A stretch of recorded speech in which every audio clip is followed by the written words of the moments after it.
வந்து அந்த டைரியை கொடுத்தோன்னே சிந்துவால் தாங்க முடியாமல் வேறு வழி இல்லாமல் படிக்க ஆரம்பிக்கிறாங்க. எல்லாருமே அதிர்ச்சி அடைகிறாங்க. இது மட்டும் கிடையாது, சிந்துவு வந்து எழுதுனது எல்லோரும் பார்த்தீங்கல்ல, அவளே உண்மையை ஒத்துக்கினது எல்லோரும் பாருங்கள் அப்படின்னு சொல்லிட்டு இந்த மாதிரி சிந்துவும் சிவாவும் கோயிலில் வந்து மீட் பண்ணி பேசுனது எல்லாத்தையுமே வந்து வந்து வீடியோவாக காட்டுறாங்க. மகா அதை பார்த்து எல்லாம் அதிர்ச்சி அடைகிறாங்க.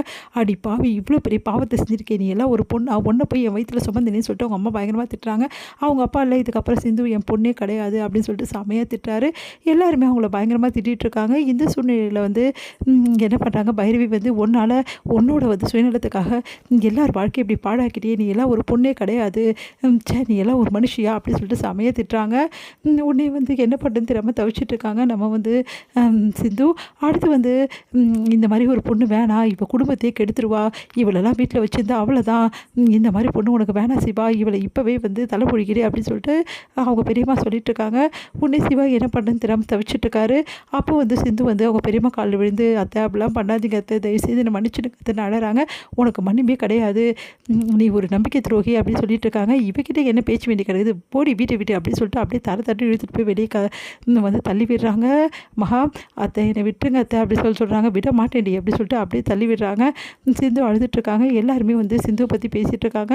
அப்போ வந்து சிவா வந்து இங்கே பார் சிவா, இங்கே பெரியம்மா அவங்க பெரியம்மா வாக்கு கொடுத்துருக்காங்க ஸ்னேகாக்கு, இதுக்கப்புறம் ஸ்னேகாவை நீ கல்யாணம் பண்ணி சந்தோஷமாக வாழணும்டா அப்படின்றாங்க.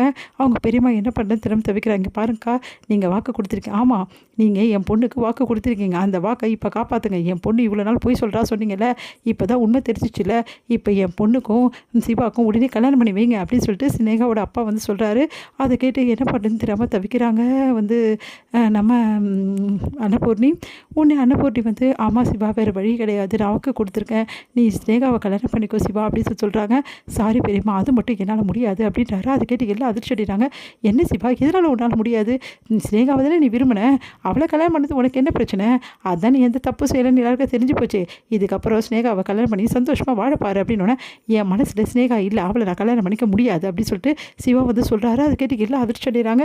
உன்னையும் வந்து நான் சொல்கிறது கேளுப்பா, நான் வாக்கு கொடுத்துருக்கேன், இங்கே பாருங்கள் பெரியம்மா, நீங்கள் இது வரைக்கும் சொன்னது எல்லாத்தையும் கேட்டேன், இப்போ கூட சிந்துவை என் முன்னாடியே வந்து வெளியே பிடிச்சி தள்ளினீங்க, அதுக்கும் நான் அமைதியாக தானே இருந்தேன், ஏன்னா அது உங்கள் முடிவு, சிந்து தப்பு பண்ணியிருக்கா, அதுக்கு தானே நான் அனுபவிக்கிறா, இதில் நான் தலையிடுறதுக்கு எதுவுமே கிடையாது தான் அமைதியாக இருந்தேன். ஆனால் அதுக்காக இந்த ஸ்னேகாவை நான் ஏற்றுக்க முடியாது, ஸ்னேகா சிந்துவோட அதிகமான தப்பெல்லாம் செஞ்சுருக்கா, அதுக்கு கொடுக்குற தண்டனை வேறு மாதிரி இருக்கணும், அவ்வளோ நானும் கடைசி வரைக்கும் சேரவே முடியாது, அவள் நான் ஏற்றுக்க முடியாது அப்படின்றாங்க.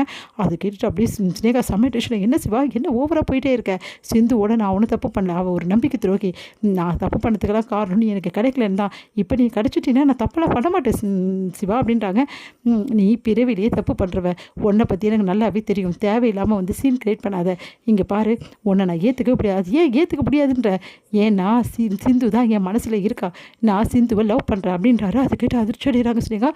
என்ன சிவா இப்படி பேசுகிற அப்படின்னா, ஆமாம் நான் அப்படி தான் பேசுவேன், இங்கே பார் நீ என்ன வேணாலும் எல்லாருக்கிட்டே சொல்லி சிந்துவை வெளியே அனுப்பிச்சிருக்கலாம், ஆனால் என் மனசை விட்டு சிந்து என்றைக்குமே வெளியே போக முடியாது, உன்னால் அனுப்பவும் முடியாது அப்படின்னு சொல்லிட்டு போகிறாரு.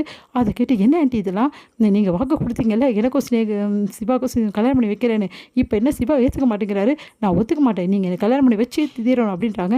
இருமா பொறுமையாக பேசலாம், கொஞ்சம் அமைதியாக இரு ஸ்னேகா அப்படின்னோடனே, என்னால் அமைதியாக இருக்க முடியாது ஆண்டி, எனக்கு முடிவு தெரிஞ்சே ஆகணும், என் பொண்ணுக்கு நியாயம் கிடச்சே ஆகணும் அப்படின்றாரு அவரும். அதெல்லாம் கேட்டுட்டு வந்து இங்கே என்ன பண்ண தெரியாமல் அன்னப்பூர்ணி முடிக்கிறாங்க. அக்கா ஆமாக்கா, ஒரு முடிவு எடுத்துடலாம், சிவா ஒத்துக்கினாலும் சரி ஒத்துக்கலனாலும் சரி சிவாக்கும் ஸ்னேகாக்கும் கல்யாணம் பண்ணி வச்சே தீரணும் அப்படின்னு சொல்லிட்டு மகா சொல்கிறாங்க.